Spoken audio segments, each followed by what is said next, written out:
Hello साथियों, मैं विकास स्वागत करता हूं आपके अपने यूट्यूब चैनल विकास एकेडमी में। इस वीडियो में बात करने वाले हैं 11 और 12 फरवरी को आए हुए एनटीपीसी में महत्वपूर्ण प्रश्नों को। जीके जीएस के जितने भी प्रश्न 11 और 12 फरवरी को आए हैं सभी प्रश्नों को इस वीडियो में डिस्कस करेंगे और उनसे संबंधित जो भी संभावित प्रश्न होंगे उनको देख के चलेंगे। जो भी संभावित प्रश्न हैं बहुत ही महत्वपूर्ण हैं, तो वीडियो में टाइम वेस्ट किए बिना आगे बढ़ेंगे। इससे पहले जिन भाइयों ने चैनल को सब्सक्राइब नहीं किया है चैनल को सब्सक्राइब करेंगे और चैनल से जुड़े रहने के लिए बेल आइकन को ज़रूर दबाएंगे, जिससे कि मेरी आने वाली प्रत्येक वीडियो की नोटिफिकेशन मिल सके। बढ़ते हैं, वीडियो में चलते हैं आगे पहले प्रश्न की तरफ। पहला प्रश्न है, भोजन का पाचन अंतिम रूप से कहाँ हुआ था? तो ये प्रश्न आया है 11 तारीख को फर्स्ट शिफ्ट में। भोजन का पाचन अंतिम रूप से कहाँ होता है? तो इस प्रश्न का सही आंसर है छोटी आंत में। छोटी आंत में भोजन का अंतिम रूप से पाचन होता है। अब यहाँ पे छोटी आंत आई है तो हो सकता है आगे वाली शिफ्ट में पूछ दिया जाए कि छोटी आंत की लंबाई कितनी होती है। तो छोटी आंत की लंबाई 6 से 7 मीटर होती है। बात करें बड़ी आंत की, तो बड़ी आंत की लंबाई 1.5 मीटर होती है। कोई भी कंफ्यूज नहीं होगा, बड़ी आंत की लंबाई छोटी होती है और छोटी आंत की लंबाई ज़्यादा होती है, उल्टा होता है यहाँ पे। अगले प्रश्न पे चलेंगे। अगला प्रश्न है, अंग्रेज़ों द्वारा पहली बार भारत में चुनाव कब कराया गया था? तो अंग्रेज़ों द्वारा पहली बार भारत में चुनाव 1937 ईस्वी में करवाया गया था। अगला प्रश्न है, प्रोटीन का पाचन किस एंजाइम द्वारा होता है? तो इस प्रश्न का सही आंसर था पेप्सिन। पेप्सिन द्वारा प्रोटीन का पाचन होता है। अगला प्रश्न है, बिग बैंग थ्योरी किससे संबंधित है? तो बिग बैंग थ्योरी किससे संबंधित है? ब्रह्मांड की उत्पत्ति से संबंधित है बिग बैंग थ्योरी। बात करें बिग बैंग थ्योरी की, तो इसको महाविस्फोट सिद्धांत भी कहा जाता है, जिसका प्रतिपादन जॉर्ज लेमैत्रे ने सन 1927 में किया था। अगली शिफ्टों में पूछा जा सकता है कि बिग बैंग थ्योरी का प्रतिपादन कब हुआ था? तो 1927 ईस्वी में जॉर्ज लेमैत्रे ने किया था। अगले प्रश्न पर चलते हैं। अगला प्रश्न है, पुरुष और महिला में भेदभाव पर एक किताब किसने लिखी थी? तो पुरुष और महिलाओं में भेदभाव पर एक पुस्तक राजा राम मोहन राय ने लिखी थी। बात करें राजा राम मोहन राय की, तो इनको आधुनिक भारत के पुनर्जागरण का पिता कहा जाता है। सती पुस्तक में इन्होंने स्त्री और पुरुष के भेदभाव का वर्णन किया है। सती प्रथा का अंत भी राजा राम मोहन राय ने किया था। अगले प्रश्न पर चलते हैं। अगला प्रश्न है, रत्नावली पुस्तक किसने लिखी थी? तो रत्नावली पुस्तक की बात करें तो हर्षवर्धन ने लिखी थी रत्नावली पुस्तक। हर्षवर्धन के शासनकाल में ही ह्वेंसांग, जो एक चीनी यात्री था, वो भारत आया था। बात करें ह्वेंसांग की, तो ह्वेंसांग नालंदा विश्वविद्यालय में अध्ययन किया था और इसकी पुस्तक है सीयू की। याद रखेंगे, ह्वेंसांग की पुस्तक का नाम है सीयू की, जो हर्षवर्धन के शासनकाल में भारत आया था। यह भारत क्यों आया था? तो ये भारत से बौद्ध ग्रंथों को एकत्र करने के लिए भारत आया था। अगले प्रश्न पर चलते हैं। पीएम किसान सम्मान निधि योजना किस बजट में पेश किया गया था? तो इस प्रश्न का सही आंसर हो जाएगा 2019-20 में। 2019-20 में पीएम किसान सम्मान निधि योजना को पेश किया गया था। बात करें अभी हाल ही में 2020 और 2021-22 सत्र का बजट पेश हुआ है। तो ये बजट किसने पेश किया है? तो इस बजट को पेश किया है निर्मला सीतारमण जी ने। इस बजट से संबंधित सभी प्रश्नों को देखने के लिए चैनल में पड़ी हुई वीडियो को देखें जो बजट से संबंधित है, वहाँ से एक ना एक क्वेश्चन आ सकता है। अगले प्रश्न पर चलते हैं। अगला प्रश्न है, संविधान के मूल रूप से कितने मौलिक अधिकार थे? तो संविधान में मूल रूप से कितने मौलिक अधिकार थे? तो पहले संविधान में 7 मौलिक अधिकार थे, परंतु वर्तमान में 6 मौलिक अधिकार हैं। एक मौलिक अधिकार था संपत्ति का अधिकार, जो पहले मौलिक अधिकार में आता था, उसे संपत्ति के अधिकार को मौलिक अधिकार से हटा दिया गया है। तो याद रखेंगे वर्तमान में कितने मौलिक अधिकार हैं? तो 6 मौलिक अधिकार हैं। अगले प्रश्न पर चलते हैं। अगला प्रश्न है अपसौर किस महीने में होता है। बात करें अपसौर की तो अपसौर 4 जुलाई को होता है। अब अपसौर होता क्या है ये देख के चलेंगे। पृथ्वी की कक्षा में वह स्थिति जब सूर्य और पृथ्वी के बीच सर्वाधिक दूरी होती है। जब सूर्य और पृथ्वी के बीच सर्वाधिक दूरी होती है उस स्थिति को अपसौर कहा जाता है। ये कंडीशन कब होती है तो 4 जुलाई को होती है। इसके अपोजिट अगर बात करें तो उपसौर, एक शब्द होता है उपसौर। उपसौर क्या होता है, जब पृथ्वी और सूर्य के बीच सबसे कम दूरी होती है उस टाइम को कहते हैं उपसौर। ये कब स्थिति होती है तो ये 3 जनवरी को होती है। सभी लोग याद रखेंगे अपसौर की स्थिति 4 जुलाई को होती है तथा उपसौर की स्थिति 3 जनवरी को होती है। अगले शिफ्ट में प्रश्न पूछा जा सकता है कि उपसौर कब होता है तो 3 जनवरी को होता है। अगले प्रश्न पर चलते हैं। अगला प्रश्न है वार्षिक वित्तीय विवरण किस अनुच्छेद में है। तो बजट वाली जो भी वीडियो करवाई गई थी उसमें बताया गया था कि बजट शब्द का प्रयोग संसद में कहीं भी नहीं है। बजट के स्थान पर जो संविधान में शब्द प्रयोग किया गया है वो है वार्षिक वित्तीय विवरण। तो वार्षिक वित्तीय विवरण किस अनुच्छेद में है तो इस प्रश्न का सही ऑप्शन है अनुच्छेद 112। अनुच्छेद 112 में वार्षिक वित्तीय विवरण का वर्णन है। अगले प्रश्न पर चलते हैं। अगला प्रश्न है अनैच्छिक क्रियाएं। अनैच्छिक क्रियाएं वो होती हैं जो अपनी इच्छा से नहीं कर सकते, जैसे कि पलकों का झपकाना और अनेक अनैच्छिक क्रियाएं होती हैं। अनैच्छिक क्रियाओं को मस्तिष्क का कौन सा भाग नियंत्रित करता है तो इस प्रश्न का सही आंसर हो जाएगा पश्च मस्तिष्क में मेंडुला स्थित होता है, वो अनैच्छिक क्रियाओं को नियंत्रित करता है। अगले प्रश्न पर चलते हैं। अगला प्रश्न आया था साइमन कमीशन भारत कब आया था तो इस प्रश्न का सही आंसर था 3 फरवरी 1928 को साइमन कमीशन भारत आया था। अगला प्रश्न था आपका भारत का समय मानक समय में कितना आगे है। तो भारत का समय मानक समय से 5.5 घंटे आगे है, सभी लोग याद रखेंगे। अगला प्रश्न था शिलालेख किस शासक के द्वारा शुरू किया गया था। तो शिलालेख की बात करें तो अशोक के द्वारा शुरू किया गया था। अब बात आई है शिलालेख की, तो शिलालेख क्या होता था। राजा अपने राज्य की महत्वपूर्ण बातों को शिला पे मतलब पत्थर पे छेनी हथौड़ी से गुदवा के लिखवा देता था, तो उसको क्या बोलते थे, शिलालेख बोलते थे। इसकी जो शुरुआत की थी वो अशोक ने की थी। बहुत ही इंपॉर्टेंट पॉइंट है, सभी लोग याद रखेंगे, क्वेश्चन रिपीट हो सकता है। अगला प्रश्न है अंग्रेजों ने भारत में राजनीतिक सत्ता कब हासिल की थी। तो अंग्रेजों ने भारत में राजनीतिक सत्ता 1858 में हासिल की थी। अगले प्रश्न पर चलते हैं। अगला प्रश्न है कोबोल भाषा का प्रयोग कहाँ होता है। तो बिजनेस में कोबोल भाषा का प्रयोग होता है, ये एक कंप्यूटर की भाषा है।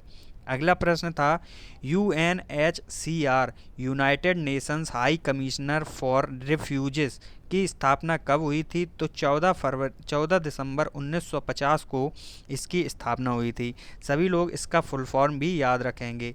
अगला प्रश्न है कोणार्क का सूर्य मंदिर कहाँ है। बात करें कोणार्क का सूर्य मंदिर तो ये उड़ीसा में स्थित है। अगला प्रश्न है किस राज्य में 5 बार उप मुख्यमंत्री बने हैं। किस राज्य में 5 बार उप मुख्यमंत्री बने हैं। तो आंध्र प्रदेश राज्य में 5 बार उप मुख्यमंत्री बने हैं। अगले प्रश्न पर चलते हैं। अगला प्रश्न है ILO की स्थापना कब हुई थी। कल की ही वीडियो में ILO WHO और WTO के बारे में जानकारी दी गई थी और आज ये क्वेश्चन आया था। तो WHO होता है वर्ल्ड हेल्थ ऑर्गेनाइजेशन, जिसके प्रमुख हैं टेड्रोस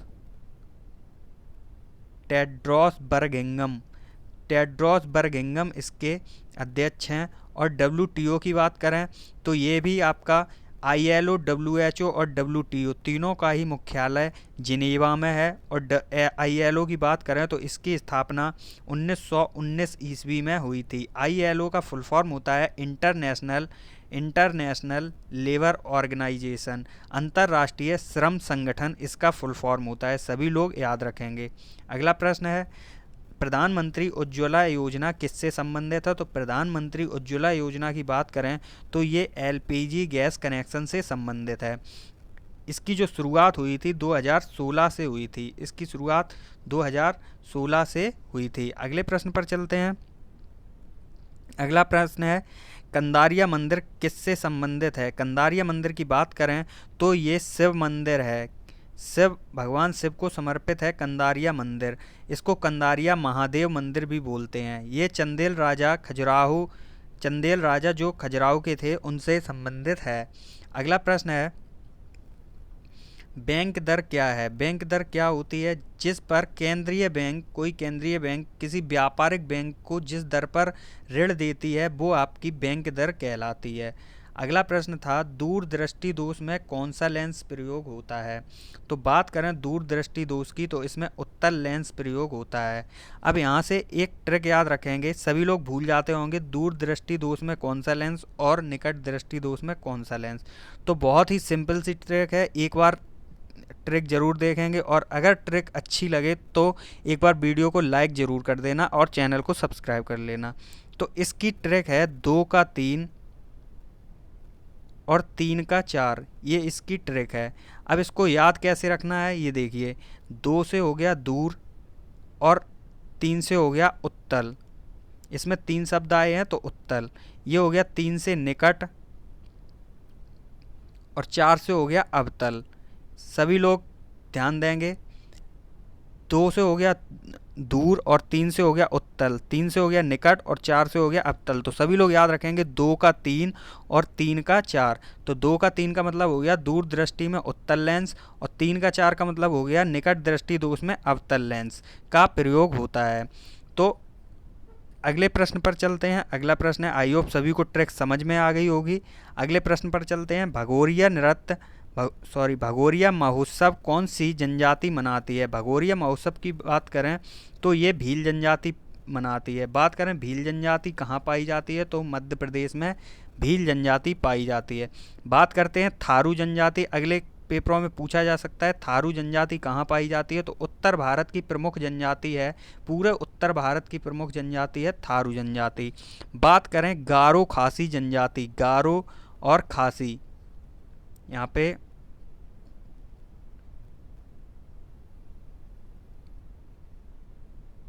गारो खासी जनजाति कहाँ पे हैं तो गारो खासी जनजाति की बात करें तो ये आपकी मेघालय में है। सभी लोग याद रखेंगे मेघालय में ही गारो और खासी नाम की पहाड़ियाँ भी हैं, मेघालय में ही गारो और खासी नाम की पहाड़ियाँ भी हैं और इसी नाम से जनजातियाँ हैं। तो सभी लोग याद रखेंगे गारो खासी जनजाति मेघालय की है। बात करें थारू जनजाति की तो थारू जनजाति उत्तर भारत की प्रमुख जनजाति है। अगले प्रश्न पर चलते हैं। अगला प्रश्न है, रेड क्रॉस की स्थापना किसने की थी? तो रेड क्रॉस की बात करें तो इसकी स्थापना हेनरी ड्यूनेंट ने की थी, हेनरी ड्यूनेंट ने की थी रेड क्रॉस की स्थापना। अगले प्रश्न पर चलते हैं। अगला प्रश्न है, ब्रह्मपुत्र नदी कहाँ से निकलती है? बात करें ब्रह्मपुत्र नदी की तो ब्रह्मपुत्र नदी का उद्गम हिमालय से है। अगला प्रश्न था, इब्न बतूता किस देश का निवासी था? तो इब्न बतूता मोरक्को देश का निवासी था, सभी लोग याद रखेंगे। अगला प्रश्न कंप्यूटर से रिलेटेड था, स्कैनर कैसी डिवाइस है? तो स्कैनर की बात करें तो स्कैनर एक इनपुट डिवाइस होती है। बात करें प्रिंटर कैसी डिवाइस है? तो प्रिंटर एक आउटपुट डिवाइस होती है, सभी लोग याद रखेंगे। किस गोलमेज सम्मेलन से पूर्व गांधी इरविन समझौता हुआ था? ये पूछा गया था कि किस गोलमेज सम्मेलन से पहले गांधी इरविन समझौता हुआ था? तो दूसरे गोलमेज सम्मेलन से पहले गांधी इरविन समझौता हुआ था। अगले प्रश्न पर चलते हैं। संसद के 2 सत्रों के बीच कितना अंतर होना चाहिए?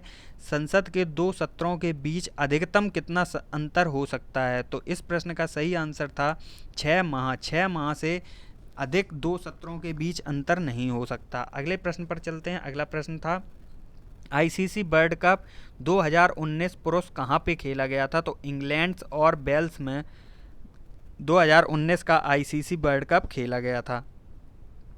अगला प्रश्न था, 2019 का पद्म विभूषण कला के क्षेत्र में किसे मिला था? तो तीजनबाई और बलवंत मौरेश्वर पुरंदरे, इन दोनों लोगों को संयुक्त रूप से 2019 का पद्म विभूषण कला के क्षेत्र में मिला था, सभी लोग याद रखेंगे। अभी हाल ही में 2021 के पद्म पुरस्कारों की घोषणा हुई है। जिसने भी अभी हाल ही के पद्म पुरस्कार नहीं देखे हैं, चैनल में जाके या डिस्क्रिप्शन बॉक्स से लिंक लेकर वीडियो को देख सकता है। यहाँ से एक या 2 क्वेश्चन आने की पूरी संभावना है, सभी लोग पद्म पुरस्कार से संबंधित वीडियो जरूर देखेंगे। अगला प्रश्न था सुएज नहर सबसे बड़ी नहर कौन सी है? तो सबसे बड़ी नहर की बात करें तो सुएज नहर सबसे बड़ी नहर है। अगला प्रश्न है कैगा किससे संबंधित है? तो कैगा की बात करें तो कैगा परमाणु संयंत्र है जो कहाँ पे स्थित है? कर्नाटक में स्थित है। अभी पूछा गया था कैगा क्या है, तो सभी लोग इसका आंसर था कैगा परमाणु संयंत्र है। अगले पेपर में पूछ सकता है कैगा परमाणु संयंत्र कहाँ पे है? तो कर्नाटक में स्थित है। अगला प्रश्न है राष्ट्रपति और उपराष्ट्रपति की अनुपस्थिति में कार्यभार ग्रहण कौन करता है? मान लीजिए कि राष्ट्रपति भी नहीं है और उपराष्ट्रपति भी नहीं है, किसी कारणवश अनुपस्थित हैं, तो इस अनुपस्थिति में कार्यभार जो संभालेंगे वो सर्वोच्च न्यायालय के मुख्य न्यायाधीश इनका कार्यभार संभालते हैं। अगला प्रश्न था इसरो ने एक साथ कितने सैटेलाइट लॉन्च कर विश्व में रिकॉर्ड बनाया है? तो 104 सैटेलाइट को लॉन्च करके विश्व रिकॉर्ड बनाया है। अगला प्रश्न था न्यूटन का दूसरा नियम क्या है? तो न्यूटन का दूसरा नियम है F बराबर ma। F बराबर बल बराबर द्रव्यमान गुणा त्वरण न्यूटन का दूसरा नियम है। वीडियो को अंत तक देखने के लिए बहुत बहुत धन्यवाद। वीडियो अच्छा लगा हो तो लाइक करें, कमेंट करें और चैनल को सब्सक्राइब जरूर करें। धन्यवाद। सत श्री अकाल। जय हिंद।